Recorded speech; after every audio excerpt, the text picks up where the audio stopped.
வாங்க. இன்னைக்கு நாம அஸ்வினி நட்சத்திரக்காரங்களோட குணாதிசயங்கள பத்தி சட்டுன்னு பாத்துடலாம். ஜோதிடத்துல மொத்தம் இருக்கிற 27 நட்சத்திரங்கள்ல முதலாவதா வர்றது தான் இந்த அஸ்வினி.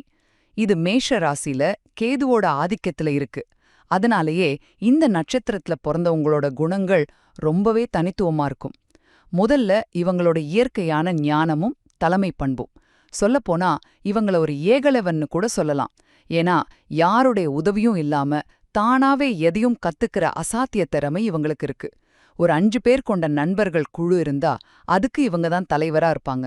தெய்வீக மருத்துவர்களான அஸ்வினி குமாரர்களோட அம்சம் இவங்களுக்கு இருக்கிறதால இவங்க கைப்பட்டாலே நோய் குணமாகும்னு ஒரு நம்பிக்கையும் உண்டு. ரெண்டாவதா இவங்களோட குணத்துல இன்னொரு பக்கமும் இருக்கு. ஆமா, முன்கோபம், பிடிவாதம், கொஞ்சம் கௌரவம் இதெல்லாம் கூட இவங்களோடயே பிறந்தது. ஆனா ஒரு நல்ல விஷயம் என்னன்னா, யாரையும் கெடுக்கணும்னு பழிவாங்கற எண்ணம் துளி கூட இருக்காது.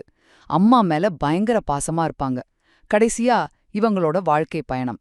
இவங்க பொறக்கும்போதே கேது திசையில பொறக்கறதுனால வாழ்க்கையோட ஆரம்பத்துல சில போராட்டங்கள் இருக்கலாம். சின்ன வயசுலயே சுக்கிரதசை வர்றதால சில சமயம் படிப்புல கவனம் சிதற வாய்ப்பு இருக்கு. ஆனா சரியான வழிகாட்டுதல் மட்டும் கிடைச்சிட்டா போதும். கல்வியில இவங்கள ஜெயிக்கவே முடியாது. பல்வலி, தீராத தலைவலி, சில அலர்ஜி மாதிரியான பிரச்சனைகள் வர வாய்ப்பிருக்கு. மொத்தத்துல அஸ்வினி நட்சத்திரக்காரங்க இயற்கையான ஞானம், வடுவான தலைமை பண்பு, கூடவே கொஞ்சம் பிடிவாதம் இது எல்லாத்தோடவும் இருப்பாங்க.